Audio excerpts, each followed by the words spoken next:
Assalamualaikum warahmatullahi wabarakatuh. Salam sejahtera untuk semua. Halo anak-anak, selamat pagi. Bagaimana kabar kalian? Ibu harap kalian semua dalam keadaan sehat walafiat dan tetap semangat ya. Hari ini pertama kalinya kita bertemu. Perkenalkan, nama Ibu Bu Rizky Wulandari. Kalian bisa memanggil saya dengan sebutan Bu Wulan. Sebelum memulai pembelajaran, marilah kita berdoa terlebih dahulu menurut agama dan keyakinan masing-masing. Berdoa dimulai. Selesai. Anak-anak, hari ini kita akan belajar kelas 4, tema 6, subtema 3, muatan pelajaran bahasa Indonesia, materi mendeklamasikan puisi. Ayo kita simak video berikut ini. Adapun tujuan pembelajaran pada pagi hari ini ialah dengan adanya kegiatan membaca puisi, siswa mampu mendeklamasikan puisi dengan lafal, intonasi, dan mimik yang benar. Menggunakan tanda jeda dalam mendeklamasikan puisi. Agar isi puisi dapat tersampaikan ke pendengar dengan baik, kita harus membacanya dengan lantang dan jelas. Saat membaca puisi, biasanya kita memerlukan sedikit waktu untuk mengambil napas. Waktu untuk mengambil napas itu disebut jeda. Jeda diperlukan saat kita membaca puisi. Untuk itu, kita memerlukan tanda jeda sebagai penanda waktu yang tepat untuk berhenti saat membaca puisi. Berikut adalah beberapa tanda jeda saat membaca puisi. Yang pertama, yaitu garis miring 1. Tanda jeda ini berarti berhenti sesaat untuk bernapas. Fungsinya, tanda jeda ini hampir sama dengan fungsi tanda koma. Yang kedua, garis miring 2 kali, yang berarti berhenti agak lama. Fungsi tanda jeda ini hampir sama dengan fungsi tanda titik. Biasanya tanda jeda ini digunakan di baris akhir dalam satu bait. Yang ketiga, garis miring 3 kali. Tanda jeda ini berarti berhenti lama sekali. Tanda jeda ini biasa digunakan pada akhir puisi. Nah, anak-anak, perhatikan cuplikan puisi berikut ini. Sebelum diberi tanda jeda, aku hanya bisa berucap, terima kasih pahlawanku, kau yang telah berjuang demi bangsa, kau korbankan jiwa raga hanya untuk sebuah kata merdeka. Berikut ini puisi yang sudah diberi tanda jeda. Aku hanya bisa berucap, terima kasih pahlawanku, kau yang telah berjuang demi bangsa, kau korbankan jiwa raga, hanya untuk sebuah kata merdeka. Itu tadi adalah contoh penggunaan tanda jeda dalam mendeklamasikan puisi. Menyebutkan langkah-langkah mendeklamasikan puisi. Saat mendeklamasikan puisi tentang cita-cita, kita tentu menginginkan pendengar dapat memahami isi puisi dengan baik. Mendeklamasikan puisi berarti membacakan puisi yang disertai dengan gerak dan mimik yang sesuai. Agar dapat mendeklamasikan puisi dengan baik, ada beberapa langkah yang dapat kita lakukan, di antaranya sebagai berikut. Yang pertama, memahami isi puisi. Sebelum mendeklamasikan puisi, kita harus mengetahui terlebih dahulu isi atau makna dari setiap bait puisi yang kita deklamasikan. Yang kedua, memberikan tanda jeda yang sesuai.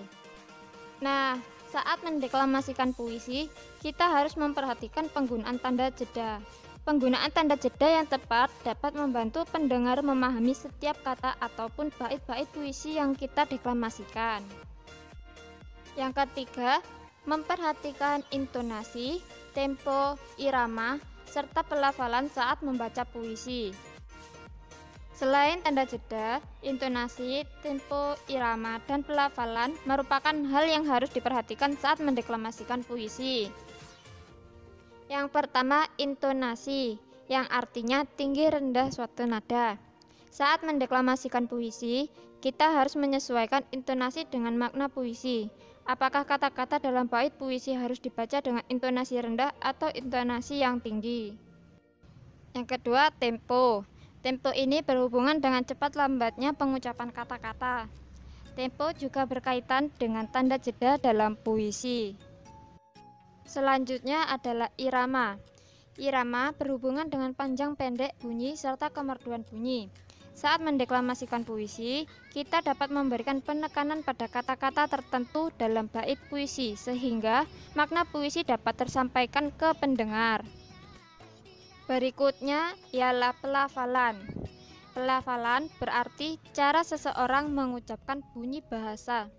Pelafalan berkaitan dengan kejelasan suara saat kita membacakan huruf atau kata. Langkah yang terakhir ialah memperhatikan mimik. Mimik berarti peniruan dengan gerak-gerik anggota badan dan raut muka. Saat mendeklamasikan puisi, kamu perlu memperhatikan mimik atau ekspresi yang kamu gunakan. Kamu harus menyesuaikan isi puisi yang kamu bacakan dengan mimik atau ekspresimu sendiri. Sebagai contohnya, perhatikan video pembacaan puisi berikut ini dengan intonasi, tempo, irama, serta pelafalan dan mimik yang tepat. Cita-citaku, cipta Angelica, suara indah alat musik, alunan tenang mendayu, seakan selalu berbisik. Aku selalu ada untukmu. Aku suka alat musik itu. Karena itu aku ingin menjadi pemainnya. Inilah cita-citaku, menjadi pemain biola. Semua langkahku jalani, semua cobaan lewati, untuk mendapatkan yang ku inginkan. Semua akan kuperjuangkan. Nah, anak-anak, selanjutnya kalian buka buku kalian halaman 65, menjelaskan cara penekanan saat mendeklamasikan puisi. Mendeklamasikan puisi memerlukan persiapan yang baik dan matang. Saat mendeklamasikan puisi, sebaiknya kamu sudah memahami cara membaca puisi yang benar agar makna puisi dapat tersampaikan dengan baik kepada pendengar. Setiap pendengar dapat memiliki pemahaman yang berbeda terhadap makna puisi. Salah satu cara untuk membedakan makna puisi adalah dengan memberikan penekanan pada saat mendeklamasikannya. Nah, anak-anak, coba perhatikan penekanan pada bait puisi berikut ini. Tak ada waktu yang kusia-siakan, tak ada keluh kesah yang kuucapkan. Semangatku hanya untuk menggapai impian, menjadi pahlawan cendekia, mendidik tunas bangsa, membentuk pribadi yang cerdas dan pantang menyerah, menjadikan kebanggaan untuk Indonesia. Nah, kalimat yang dicetak miring itu tadi merupakan penekanan dalam puisi. Fungsinya agar makna puisi ini tersampaikan kepada pendengar dengan baik. Semangatku hanya untuk menggapai impian, menjadi pahlawan cendekia. Nah, kalimat miring ini bermaknakan semangat yang membara untuk meraih cita-cita menjadi seorang guru. Dari sini sudah paham anak-anak? Nah anak-anak, itu tadi adalah penjelasan dari materi mendeklamasikan puisi. Tadi kita sudah belajar tentang apa saja anak-anak? Ya, tadi kita sudah belajar tentang yang pertama, penggunaan tanda jeda dalam mendeklamasikan puisi. Yang kedua, menyebutkan langkah-langkah dalam mendeklamasikan puisi. Dan yang ketiga, kita belajar tentang menjelaskan cara penekanan saat mendeklamasikan puisi. Dari sini sudah paham ya? Cukup sekian pembelajaran hari ini. Ibu akhiri dengan bacaan doa. Berdoa, silakan. Sekian. Bila ada salah kata dari ibu mohon maaf yang sebesar-besarnya. Wassalamualaikum warahmatullahi wabarakatuh.